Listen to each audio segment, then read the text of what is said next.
The green fur on Broly's waist fluttered in the strong wind that blew across the surface of the planet Vampa.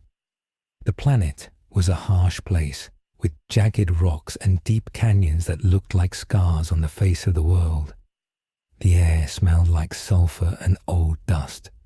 Broly sat on the edge of a tall cliff and looked down at a giant green bug that was crawling slowly through the valley below. He was calm. His breathing was slow and steady. He picked up a small rock and squeezed it in his hand until it turned into fine powder that slipped through his fingers like sand. Behind him, the orange sky was darkening as the sun went down. It was quiet here. Broly liked the quiet because inside his head, it was usually very loud. Inside his head, there was always a screaming voice that told him to break things and crush things. But lately, the voice was sleeping. Broly Chilai called out from the cave entrance. "Dinner is ready. We have spider soup again." Broly stood up slowly. He was massive. His muscles were like boulders under his skin. He turned around and walked towards the cave where his friends lived. Chile and Lemmo were the only family he had. They were weak, but they were kind. Broly knew he had to protect them. Suddenly, Broly stopped. He felt something. It was a vibration in the air. It felt like a small earthquake, but the ground was not shaking. It was the sky that was shaking. Broly looked up. Two bright lights appeared in the orange clouds. They were moving fast. They looked like falling stars. Broly Chilai shouted, running out of the cave with her ray gun in her hand. "What is that? Is it Frieza?" Broly stepped in front of Chilai. He growled low in his throat. His black eyes narrowed. The lights crashed into the ground a few hundred yards away. A massive cloud of dust rose up and covered everything. The wind from the crash knocked Lemmo over. Broly did not move. He waited. The dust began to settle. Two figures walked out of the crater. One was tall and green, with a white cape that flowed behind him. The other was a human with black hair and glasses. He wore a purple suit. "It is not," Frieza Broly said. His voice was rough because he did not speak much. Gohan and Piccolo walked towards them. They held their hands up to show they did not want to fight. Gohan looked at Broly and felt a drop of sweat roll down his neck. Broly was scary. Even standing there doing nothing, he felt like a sleeping volcano. His energy was wild and heavy. "Hello," Gohan shouted over the wind. "Do you remember me? I am Goku's son." Broly's eyes widened when he heard the name Goku. A flash of green light sparked in his eyes. He remembered Goku. He remembered the fight in the ice. He remembered the pain. He clenched his fist and the ground beneath his boots cracked. "Calm down," Broly Chilai said, putting a hand on his massive arm. "They are friends. Remember, Goku gave us the house. Goku gave us food." Broly took a deep breath. He forced his hands to open. The green light in his eyes faded. "Why are you here?" Broly asked. "We need your help," Piccolo said, stepping forward. He crossed his arms and looked Broly in the eye. "The universe is in danger. A threat has appeared that is stronger than anything we have ever seen. Stronger than Frieza. Stronger than Jiren. Stronger than Kakarot?" Broly asked, using the Saiyan name. "It is Kakarot," Gohan said softly. He looked down at his feet. "My father has changed. He has become the Omni-King. He wants to erase our universe. He wants to erase Vampa. He wants to erase Chilai and Lemmo." Broly looked at Chilai. He looked at Lemmo, who was shaking behind a rock. "Erase," Broly said. "Yes," Gohan said. "Make them disappear. Forever. We have to stop him. We are building a team to fight in a tournament. If we lose, we all die. We need your power, Broly. You are the only one who has enough raw power to maybe surprise him." Broly looked at his hands. He did not want to fight. Fighting made him lose control. Fighting made him hurt people he loved. I cannot, Broly said. I will lose control. We can help you, Piccolo said. I am a master of meditation. I can teach you to focus your mind. We have 20 days. If you come with us, we will train you not just to be strong, but to be in control. Chili pulled on Broly's arm. You should go, Broly. If this Goku guy is going to blow up the planet anyway, then we are dead if you stay. At least if you go, you have a chance to save us. Broly looked at Chili's face. She looked scared. He hated it when she was scared. He wanted her to be safe. Okay, Broly said. I will go. But if I lose control, you must stop me. I promise, Gohan said. I will stop you. They walked to the spaceship that Gohan and Piccolo had used. It was a capsule corp ship. Broly had to squeeze through the door because he was so big. They blasted off, leaving Vampa behind.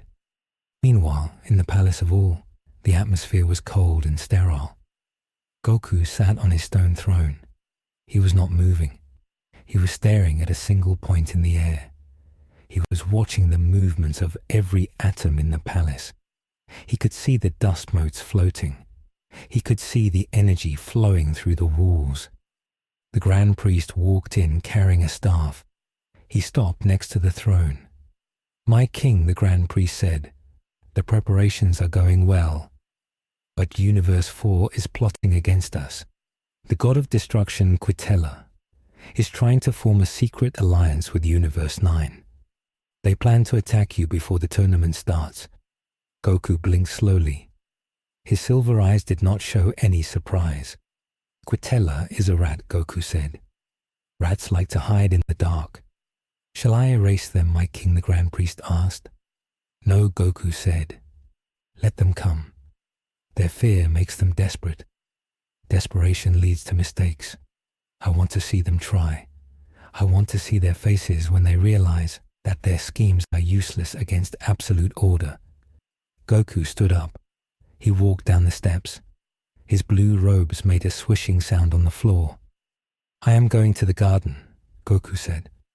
He walked out of the throne room and into the garden of the palace. But it was not a normal garden. The trees were made of crystal. The flowers were made of light. There was no dirt. It was all clean and perfect. Goku had made this garden. He had erased the old messy garden that Zeno had and replaced it with this one. He touched the flower. It hummed with energy. It was beautiful, but it had no smell. It had no life. It was just a construct of energy. Goku felt that strange pain in his chest again. It was a dull ache. He rubbed his chest. Why does it not go away? Goku whispered to himself.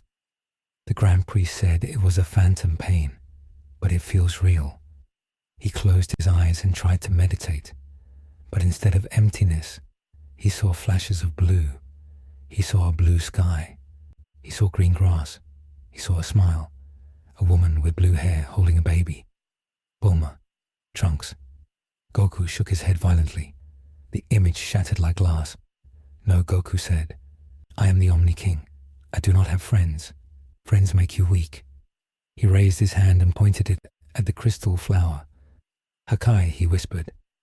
The flower disintegrated into purple dust. Goku watched the dust fade away. He felt better when he destroyed things. Destruction was clean. It removed the confusion. Creation was messy, but destruction was simple. Back on Earth, the team was gathering at Dende's lookout. It was high in the sky above the clouds. The air was thin and cold. Gohan and Piccolo arrived with Broly. The ship landed on the white tiles. Broly stepped out and looked around nervously. He had never been this high up before. Vegeta was already there. He was leaning against a pillar with his arms crossed. He looked different. His armor was cracked and he had a bandage over his eye, but his energy felt deeper. It felt darker. So you brought the Berserker, Vegeta said, looking at Broly. We need him, Gohan said. Where is Whis? Whis is eating lunch inside, Vegeta said. He says he cannot train us anymore today. He says we need to rest our bodies or they will break. Vegeta walked over to Broly. He looked up at the giant Saiyan. Broly was a foot taller than Vegeta. "Do not get in my way," Clown Vegeta said to Broly. "If you lose your mind in the tournament, I will blast you off the stage myself. I am not losing because you decided to have a tantrum." Broly growled low in his throat. He did not like Vegeta. Vegeta was loud and mean. "Vegeta, stop it," Gohan said. "We are a team." Just then, a small pink blob flew out of the temple. It was Majin Buu. He was holding a chocolate bar. "Buu ready to fight?" Buu shouted. Mr. Satan said, "If Buu wins, Buu gets unlimited chocolate." "Good," Gohan said. "That is 4 of us. Me, Vegeta, Piccolo, Broly, Buu. That is 5. Android 18 walked out of the temple. She was wearing a tracksuit. "I am in," 18 said. "Krillin is staying home to watch Maran. He says he is too weak for this level. And he is right, but I am not. I will fight." "That is Sax," Gohan said. Android 17 landed on the lookout. He looked cool and calm as always. 7, Gohan counted. "Who else do we have?" Piccolo asked. Suddenly, a spaceship appeared in the sky above them. It was not a Capsule Corp ship. It was a round spaceship with purple lights. It looked like a spider. Vegeta looked up. "I know that ship." The ship landed. The ramp lowered. A small alien floated out. He was sitting in a floating chair. He had white skin and purple gems on his head. He had the tail. "Frieza," Gohan said. He got into a fighting stance. Everyone got ready to fight. Frieza smiled. He took a sip of wine from a glass he was holding. "Put your hands down, monkeys," Frieza said. "I come in peace, or at least in mutual interest. What do you want?" Frieza Vegeta snapped. "I want to live," Frieza said simply. "I heard about your little problem with Goku. It seems our favorite simpleton has become a tyrant. How ironic. I used to be the tyrant, and he was the savior. Now the roles are reversed. We do not need your help," Gohan said. "You will betray us." Frieza laughed. "Of course I will betray you eventually, but not today. If Goku erases the universe, I die too. My empire dies. My gold dies. I cannot allow that. So I will lend you my power. And in exchange what Piccolo asked. In exchange, you will wish for me to be the ruler of the universe." 9, Frieza said. "If we win, we get the Super Dragon Balls right. I want a new universe to rule. Universe 7 is getting too crowded with Super Saiyans." Vegeta thought about it. It was a risky deal, but Frieza was strong, and he was smart. He was devious. They might need a cheater to beat a god. "Fine," Vegeta said. "But if you try anything funny, I will destroy you before Goku does." "Deal," Frieza said. He floated over to the group. "That makes 8, Gohan said. "We need 2 more. "I have a suggestion," Whis said, walking out of the temple. He was holding a pizza box. Everyone looked at Whis. "Who?" Gohan asked. "Master Roshi," and Tien Whis said. "What?" Vegeta shouted. "They are insects. They cannot fight gods. Kakarot will sneeze and they will die." "Power is not everything," Whis said, taking a bite of pizza. "Experience matters. Technique matters. Roshi knows the evil containment wave. Tien knows the tri-beam, which uses life energy to push back enemies stronger than him. In a battle royale, you need support. You need people who can distract and trap. You do not just need hammers. You need needles too." Gohan nodded. Whis is right. In the tournament of power, Roshi was very useful. "Okay," Gohan said. "I will go ask them." So the team was set. Gohan, Vegeta, Broly, Piccolo, Frieza, 17, 18, Buu, Roshi, Tien. It was a strange team. Heroes and villains, monsters and old men. But they were the best Universe 7 had.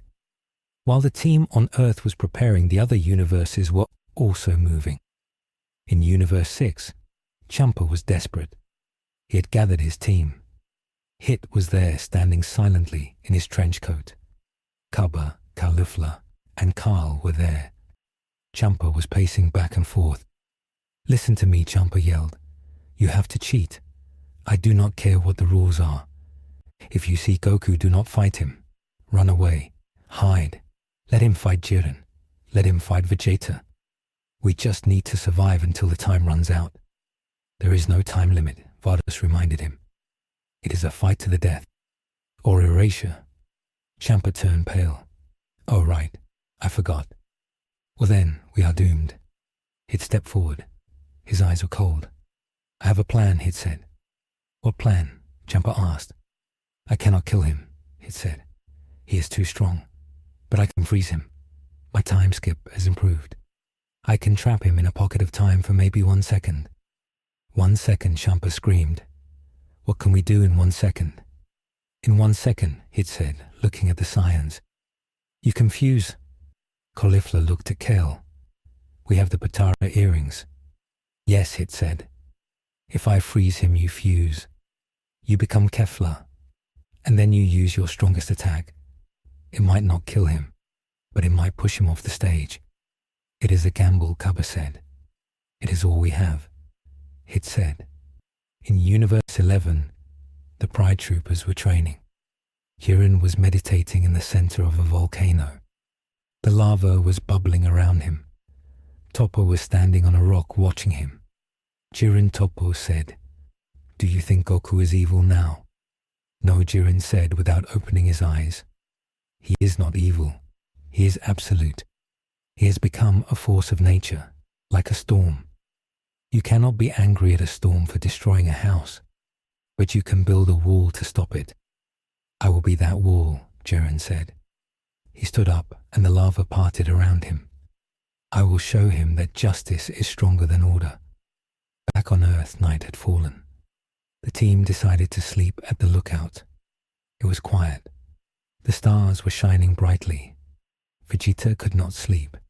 He sat on the edge of the tiles and looked down at the clouds. He was thinking about his family. He thought about Trunks sleeping in his bed at home. He thought about Bulma working late in her lab, trying to build a shield for the planet. "Why," Kakarot Vegeta whispered to the wind, "why did you have to go and do this? We were rivals. We were supposed to push each other. Now you are just gone." He felt a hand on his shoulder. He turned around. It was Piccolo. "He is not gone," Piccolo said. Vegeta scoffed. "Did you see his eyes, Namekian? There is nothing there. Just silver light. That is what the Grand Priest wants you to see," Piccolo said. He sat down next to Vegeta. "But I know Goku. His heart is not something that can be erased so easily. He is a Saiyan, but he is also a pure soul. That purity is why he could ride the Nimbus. That purity is why he could learn the Spirit Bomb." "So what?" Vegeta asked. So Piccolo said, "The Grand Priest has built a cage around Goku's heart, a cage of logic and order. But every cage has a key." "And what is the key?" Vegeta asked. Pain, Piccolo said. "Or love. We have to shock him. We have to make him feel something so strong that the cage breaks." "And how do we do that?" Vegeta asked. "I do not know," Piccolo admitted. "But we have to try. If we just try to beat him with punches, we will lose. We have to fight the Grand Priest's influence, not just Goku's body." Vegeta looked back at the stars. "Shock him," Vegeta muttered. He stood up. "I will do more than shock him," Vegeta said. "I will break him." The next morning, the training began. It was brutal, which took them to a pocket dimension he created. Time moved faster there. They had 20 days outside, but inside they had 5 years. 5 years to get stronger. Vegeta took Broly under his wing. He was harsh on him. "Control it," Vegeta yelled, as Broly started to scream and bulk up. "Do not let the anger drive you. You drive the anger. Use it like fuel." Broly struggled. His eyes turned yellow. He wanted to smash Vegeta, but he remembered his promise to Chile. He took a deep breath. He forced his muscles to relax. He kept the power inside. Good, Vegeta said, wiping sweat from his forehead. Again, Gohan trained with Piccolo and Frieza. It was a weird trio. Frieza kept trying to shoot Gohan in the back when he wasn't looking. Dodge Frieza would yell and fire a death beam. Gohan would dodge instantly. You are annoying, Frieza, Gohan said. And you are sloppy, Frieza replied. You trust too much. In the arena, nobody will be your friend. You have to have eyes in the back of your head. They trained for years inside that dimension. They broke their bones and healed them with senzu beans. They pushed their limits until they collapsed. And all the while, the Grand Priest watched from his palace. He watched them on his screen. He saw them getting stronger. Let them struggle, the Grand Priest said with a smile. The stronger they are, the better the test will be for Goku. When he erases the strongest warriors in the multiverse, he will finally be complete. There will be no doubt left. He turned to look at Goku, who was sitting on the throne again. Goku was holding the marble with Zeno inside. He was rolling it between his fingers. Are you ready, my king? The Grand Priest asked. Goku stopped rolling the marble. He looked at the Grand Priest. I am ready, Goku said.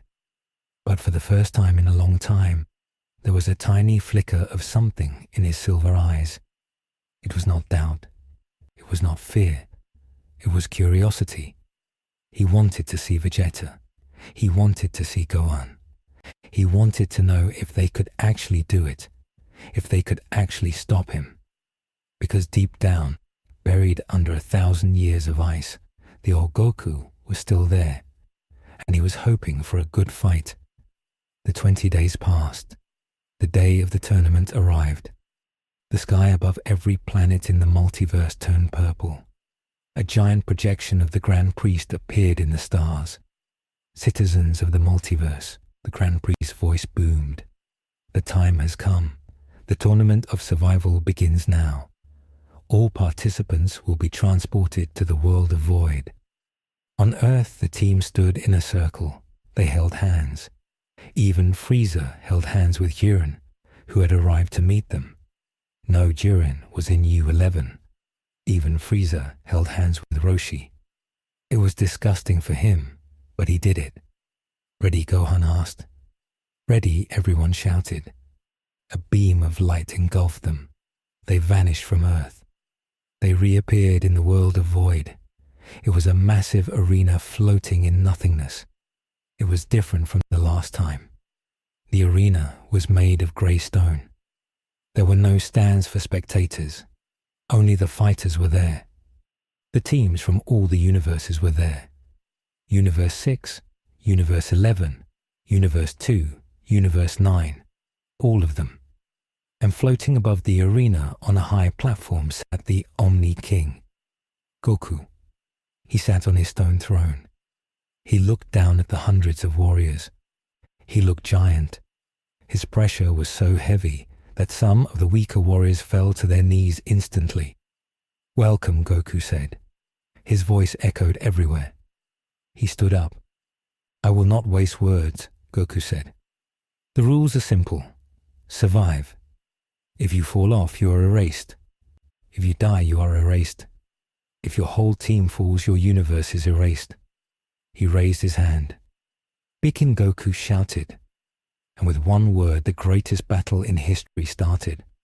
Explosions erupted everywhere. Energy beams crossed the sky. Screams filled the air. Vegeta looked up at Goku. He ignored the other fighters. He only had eyes for the king. I am coming for you, Kakarot, Vegeta whispered. He flared his royal blue aura and charged not at the other fighters but straight up towards the throne. You cannot go up there, the Grand Priest shouted, appearing in front of Vegeta. The king does not fight yet. Out of my way, Vegeta roared. He punched the Grand Priest. The Grand Priest caught the punch with one finger. Foolish, the Grand Priest said. But then a green hand grabbed the Grand Priest's arm. It was Piccolo. "We are not playing by your rules," Piccolo said. And then Gohan appeared on the other side. "And Broly, we are taking the fight to you," Gohan said. The Grand Priest looked surprised. They were attacking him. They were ignoring the tournament and attacking the referee. "Interesting," the Grand Priest said. Goku watched from his throne. He did not move. He watched his friends attacking his angel. "Show me," Goku whispered. "Show me your power." The screen fades to black as Broly screams and transforms into a legendary Super Saiyan. To be continued in the next episode.